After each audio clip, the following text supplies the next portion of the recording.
Presiden Joko Widodo tentang peristiwa Wamena. Pertama, saya ingin mengucapkan duka yang mendalam, bela sungkawa yang mendalam atas meninggalnya korban yang ada di Wamena. 33 orang telah meninggal di sana.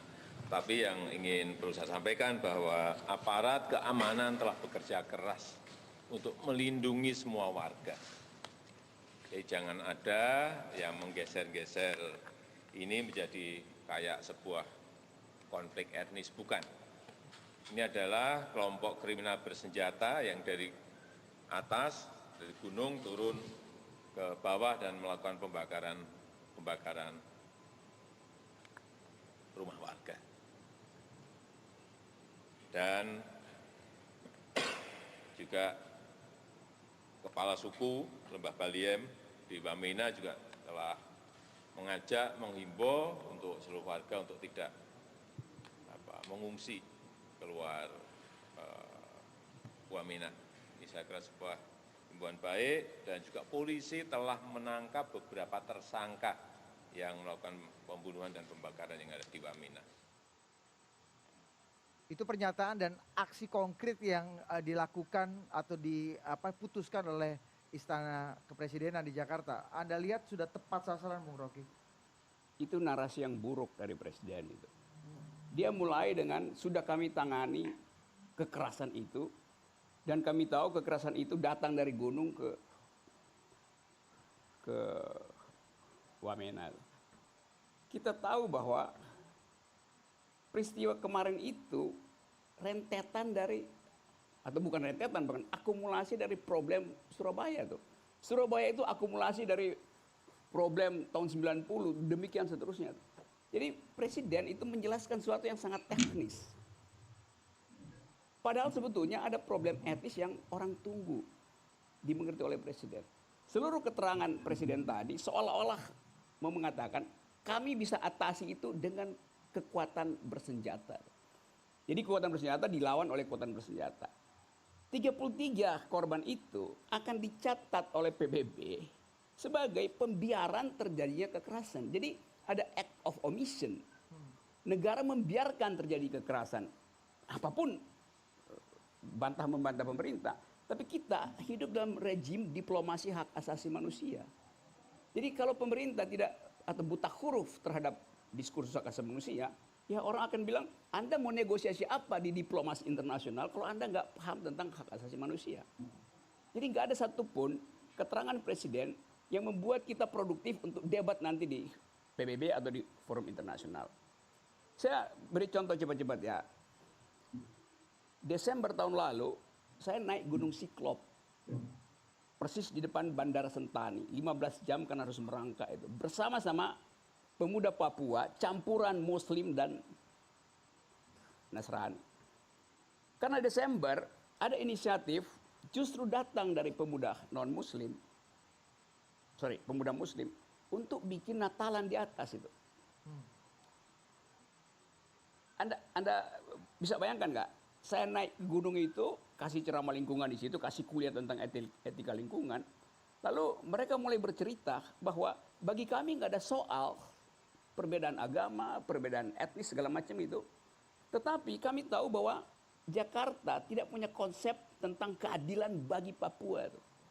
Lilin Natal itu dinyalakan oleh seorang perempuan Muslim. Doa buat si perempuan Muslim diucapkan oleh seorang laki-laki Papua. Jadi saya merasa nggak ada soal. Kalau ada percakapan tentang hak asasi manusia. Nah kita sekarang ada dalam keadaan semacam itu. Kita nggak tahu, kalau saya tanya misalnya, apa konsep negara untuk Papua sekarang? Operasi militer, penegakan ulang keamanan. Padahal Papua udah hidup dengan imajinasi a new kind of nationalism itu. Ada jenis nasionalisme baru di kepala orang Papua tuh. Dan kita mau anggap bahwa itu bukan nasionalisme tuh. Loh itu otentik ada di situ.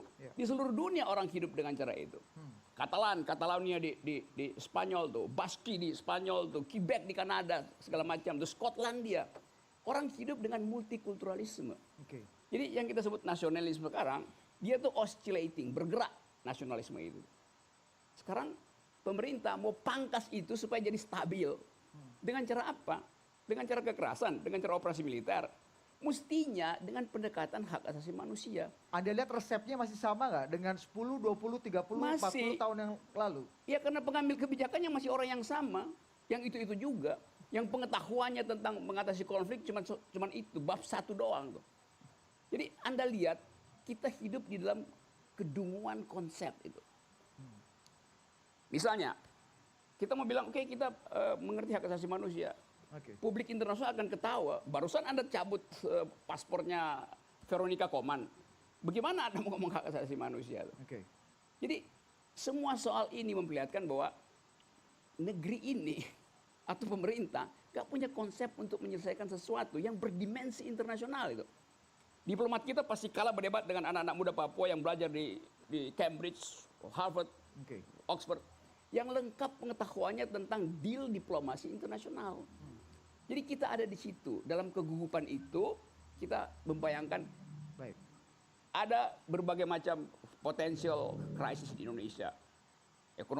Krisis ekonomi sudah sedang terjadi, bukan lagi akan terjadi. Masih ada soal tentang konflik ideologi, ada soal Papua, ada soal upaya untuk mempercepat pelantikan presiden segala macam. Kita lihat DPR yang sama sekali nggak memperlihatkan bahwa ada reformasi nilai di DPR tuh. Seluruh kompleks persoalan ini, kalau dibaca secara internasional, para sebut aja pemain atau politisi-politisi yang luar negeri yang ingin ambil gain dari keadaan ini, anggap ini saatnya kita porak-porandakan Indonesia tuh. Jadi cara berpikir itu mesti dipindahkan dari sekedar menerangkan soal teknis pembunuhan, harus dipindahkan menjadi problem internasional melalui pintu hak asasi manusia. Tapi orang Papua itu memerlukan recognition, politics of recognition, bukan distribusi, bukan disogok dengan jalan tol. Dia nggak perlu itu, karena tadi ada past memory, politics of fear di belakang itu. Dialektikanya adalah orang yang pernah punya trauma dengan kekerasan, dia politics of memory-nya itu berharap ada yang lain, politics of hope, justice, human rights. Itu pemerintah buta huruf terhadap narasi itu. Terima kasih. Meskipun pemerintah beberapa tahun belakangan nanti Bang Teo pasti akan bisa merangkai bagaimana keberpihakan policy dari Jokowi untuk Papua yang nanti pasti akan kita bisa berdebat. Itu. Problem Papua tidak bisa disogok dengan Otsus. Otsus itu nasionalisme Jakarta. Lain problemnya. Gini ya, tadi Saudara Teo pakai istilah yang menarik itu. Nggak ada panacea buat Papua. Tetapi yang diajukan sebagai obat oleh Jakarta justru panacea yang namanya NKRI harga mati. Padahal bagi orang Papua itu placebo, obat palsu. Kalau kita bilang NKRI harga mati, mesti itu tidak diucapkan oleh Jakarta. Harus datang dari hati nurani orang Papua, orang Aceh, orang Ambon, orang Minahasa, orang Bugis. Kapan dia akan bilang NKRI harga mati? Ketika bagi dia NKRI sudah menghidupkan dia tuh. Ini nggak begitu yang terjadi. Satu Indonesia merasa, ya, coba Anda lihat, mana ada public outcry semacam solidaritas untuk, oh kita sama-sama bela NKRI. Orang anggap, ya udahlah, memang negara nggak ngurus kok kita semua tuh. Papua nggak diurus, Aceh nggak diurus, orang Bugis bilang juga, tadi saya baru baca Ambon, peristiwa di Ambon, kata Wiranto, sebaiknya pengungsi itu pulang ke rumah, supaya tidak membebani negara. Jadi perspektifnya itu adalah supaya tidak membebani negara. Jadi passion terhadap penderitaan orang nggak ada. Walaupun nanti dikoreksi, tapi udah diucapkan duluan kan. Itu juga memperlihatkan bahwa seluruh peralatan yang dimiliki oleh negara tidak berbasis pada empati, pada dia benar tadi manusia. Saya bayangkan misalnya si Syahaan tadi. Kalau Anda yang diundang oleh Pak Jokowi untuk bicara soal Papua, diksi Pak Jokowi itu akan lebih mulia, akan lebih terasa etis gitu. Bayangin, Pak, kalau Pak Jokowi ngomong kayak Pak Syahaan tadi, Bung Syahaan, itu lain opini publik terbentuk itu. Dia mampu untuk membaca antropologi Papua tuh. Nah ini presiden di-brief oleh penasihat keamanan tanpa basis antropologi itu.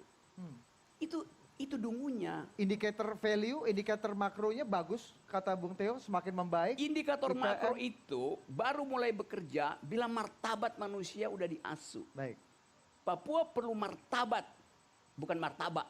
Human Development Index itu tidak mungkin melayani dignity manusia. Ada skala lain, indeks kebahagiaan itu. Oke. Kenapa nggak dipakai? Contoh begitu banyak. Saya cerita sedikit soal aborigin dulu itu. Pemerintah Australia menganggap kalau saya kasih dia rumah, maka selesai problem politik identitas. Lalu dikasih rumah tuh aborigin.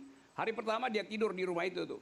Hari kedua didatangi sama Pemda, dia bongkar jendelanya, tapi masih tidur di rumah. Bingung Pemdanya, kenapa dibongkar tuh? Hari ketiga didatangi itu, atapnya dibongkar, lalu dia tidur di situ. Akhirnya Pemda baru mengerti bahwa bagi orang aborigin bahagia itu mimpinya indah kalau dia tidur menghadap langit. Itu yang namanya kearifan lokal. Jadi kita mesti paham itu. Kalau dibilang bahwa Papua udah diguyurin otsus 200 triliun, Anda coba lihat misalnya Katalan itu di Spanyol waktu mau merdeka itu menyumbang 20% buat Spanyol, tapi dia tetap ingin merdeka karena dianggap ada bagian yang lain dari Spanyol itu. Walaupun gagal referendumnya. Nah kita sekarang soal Papua, Papua itu udah masuk pada taraf humanitarian call. Seorang diplomat yang agak nakal dari Australia misalnya, bikin semacam petisi, itu seluruh fasilitas Melanesia akan pindah ke Papua tuh, Afrika juga. Dan orang Papua akan merasa kami lebih dekat secara etnis dengan Melanesia dan Afrika daripada dengan Jawa, Sumatera, Kalimantan. Karena itu harus dipelajari cara berpikir Papua. Papua sudah masuk dalam imajinasi baru tentang nasionalisme itu. Dan kita masih dengan NKRI harga mati itu. Jadi NKRI jangan dibilang harga mati. Karena itu menyiksa orang. Identitas tidak mungkin hidup kalau dibilang ini harga mati itu. Biarkan dia berkembang, berupaya untuk menemukan momentumnya sendiri. Supaya kita bisa hidup bersama-sama sebagai warga negara yang akrab. Tanpa konsep NKRI harga mati. Itu ditaruh di belakang lah. Nanti orang sendiri akan ucapkan, oke, sekarang NKRI harga mati. Tapi bikin dulu NKRI harga yang menghidupi mereka yang tersisi gitu.